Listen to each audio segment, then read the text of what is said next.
One of the most common things I get asked when I say I'm from the Isle of Man is, why on earth are there 3 legs on your flag?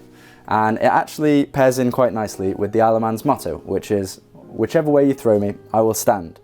And when I think about this motto, I really like it because I think it definitely rings true, especially when working in hospitality.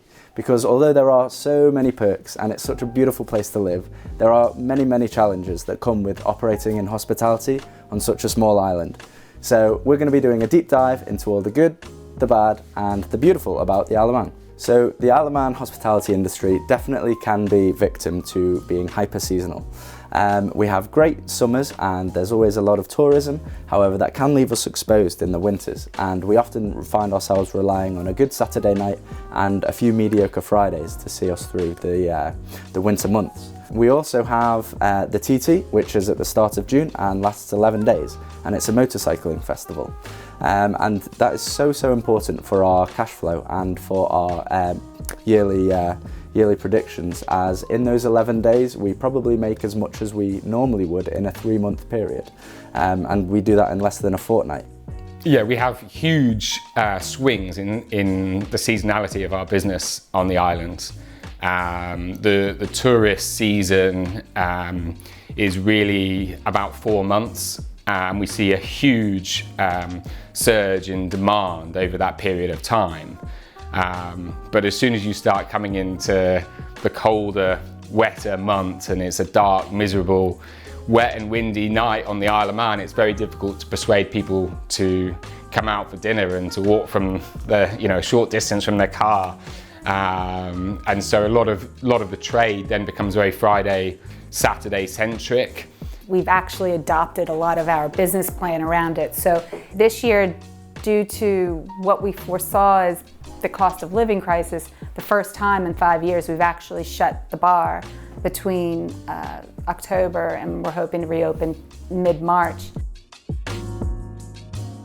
So I feel super fortunate to have found an industry and a job that I enjoy so much at such a young age, although for a lot of my peers who have also grown up on the island, it's far from the same case.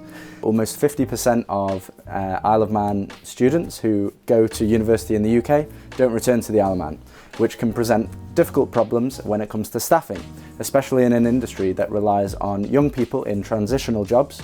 And it's one that we look to combat by making sure that we keep things fresh and we keep things entertaining, and that we're following trends from like the UK, but also to make sure that we are offering an employment opportunity that is more than just a transactional job, and making sure that people feel truly valued and that we're more of a family than a business.